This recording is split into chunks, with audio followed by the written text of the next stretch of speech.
अब कभी नहीं छूटेंगे आपके फेवरेट टीवी शोज ZEE5 के साथ बिल्कुल फ्री।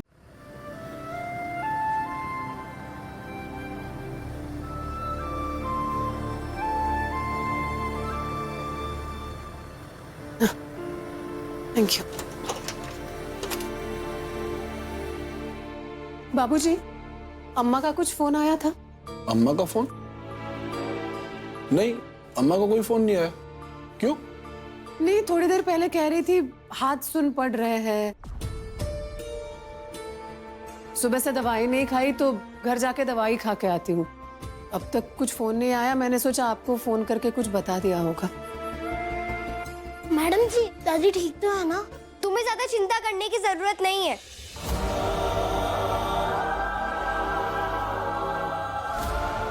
बाकी सब भी है इधर चिंता करने के लिए। आस्था बेटा, बेटा ऐसा नहीं कहते। देखो, तुम्हारे पास तुम्हारे दादा दादी जन्म से, लेकिन कृष्णा को तो अभी मिले हैं ना। और फिर नए रिश्तों की चिंता थोड़ी ज्यादा होती है, समझी? कृष्णा, तुम घर जाकर दादी को ले आओ। जी। एक मिनट, अगर उनकी तबीयत ठीक नहीं है तो उनके साथ वहीं रुक जाना। हाँ, जाओ, उनका ख्याल रखो। तुम दोनों टेंशन मत लो, जाओ पढ़ाई करो, जाओ। बाबूजी, मैं हूँ दुकान पे। हाँ। बताओ कामिनी, तुम्हें हमारी शर्त मंजूर है या नहीं? कौन सी शर्त? कैसी शर्त अम्मा? सासू माँ, पानी। हाँ दामाद जी, एक मिनट।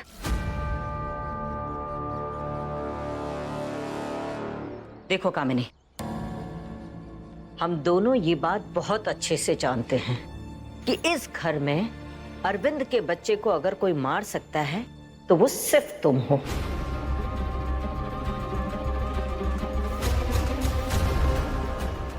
तो पहली बात कि तुम सबके सामने अपना अपराध कबूल कर लो,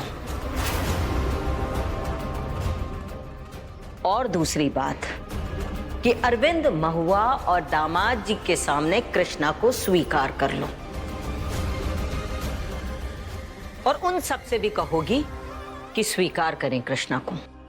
अम्मा, अपनी बेटी से तुम सौदा कर रही हो? सौदा? अरे तुम तो आज तक अपने हर रिश्तों का सौदा करती आई हो कामिनी, और हम कोई सौदा नहीं कर रहे हैं। जो कुछ भी कर रहे हैं इस घर की भलाई के लिए कर रहे हैं। रात के खाने तक का समय है तुम्हारे पास कामिनी, सोच लो और अच्छे से सोच समझकर फिर फैसला लो।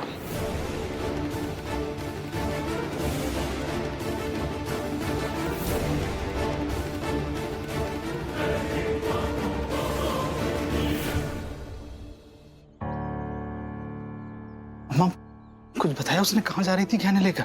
हाँ, वो दामाद जी जा तो सुनार के ही रही थी ये गहने पॉलिश करवाने, लेकिन अब हमने समझा दिया तो अभी तो नहीं जाएगी, और कोई जरूरत भी नहीं है। तो ना आप दादी अब ठीक है ना? मैडम जी ने कहा कि आपकी तबीयत खराब थी तो आप दवा लेने आई हैं। हाँ कृष्णा, दवा की जरूरत तो थी बेटा, अब ठीक है। कृष्णा, मैंने बाहर बैट बॉल खेलने के लिए पत्थर रखे थे, तुमने क्यों गिराया? वो बीच रास्ते में थे सोनू, किसी को भी लग सकता था, इसलिए हटाए। तुम साइड में जाकर खेलो ना। तुम नाजायज मुझे समझाओगे? ये क्या बात है सोनू? ये ऐसे कैसे बोल रहे हो तुम? बोलूंगा, हर बार बोलूंगा, नाजायज नाजायज नाजायज। हमेशा उस कृष्णा को नाजायज नाजायज कहकर बुलाती हो ना, लेकिन आज तुम्हारा बेटा सोनू भी नाजायज निकला। अपनी मम्मी से पूछो जरा कि क्या कृष्णा को नाजायज कहना ठीक है? नानी, ये मम्मी ने ही तो समझाया है कि जो मेरे जैसे बच्चे है वो जायज है और जो नहीं वो नाजायज।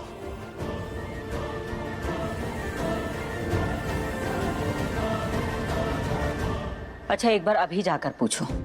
हो सकता है बेटा तुम्हारी मम्मी का जवाब भी अब बदल गया हो। हाँ,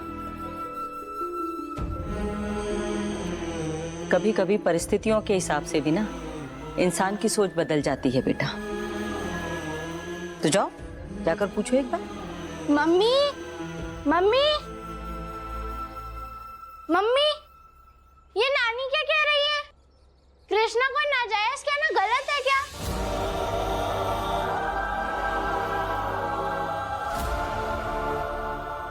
रात के खाने तक का समय है और उम्मीद है कि कामिनी सही फैसला ले, ताकि अरविंद के बच्चे को मारने का दाग यशोदा के ऊपर से मिट सके और कृष्णा को पूरा परिवार स्वीकार कर ले।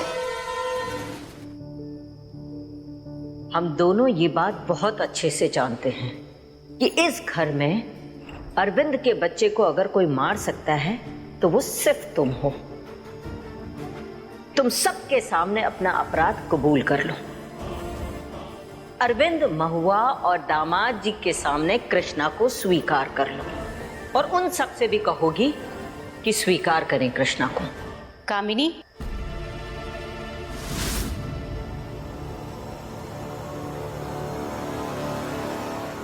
सोचो अगर तुमने सबको बता दिया कि मास्टरनी के पेट में पल रहे बच्चे को तुमने मारा है, तो यशोदा को मिल रही सारी की सारी नफरत तुम्हारे हिस्से में आ जाएगी। तुम अपराधी हो जाओगी, किसी को मुंह दिखाने लायक नहीं रहोगी, सबकी नजरों में गिर जाओगी। अरविंद तुम्हारे बच्चे सोनू का ध्यान देना बंद कर देगा, और अगर तुमने अरविंद, मास्टरनी और बंसल से यह कह दिया कि तुम कृष्णा को स्वीकार कर लो, तो ये तो अपने ही पैर में कुल्हाड़ी मारने वाली बात हो गई ना कामिनी। तुम्हारे बेटे सोनू को मिलने वाली सारी जमीन, जायदाद, रुपया, पैसा, सबका सब कृष्णा को मिल जाएगा।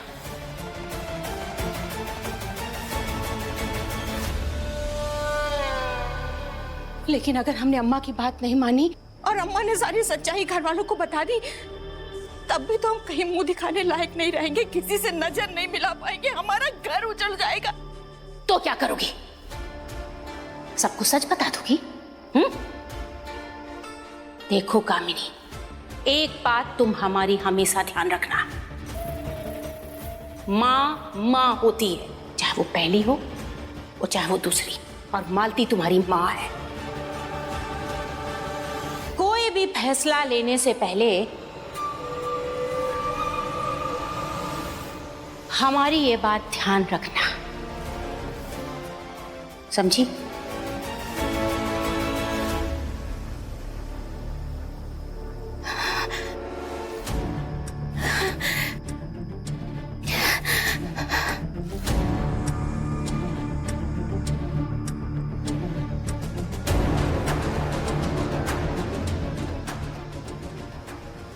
अब हमारे पास सिर्फ एक ही रास्ता है। Z5 ऐप डाउनलोड करें और देखें सारे एपिसोड्स बिल्कुल फ्री।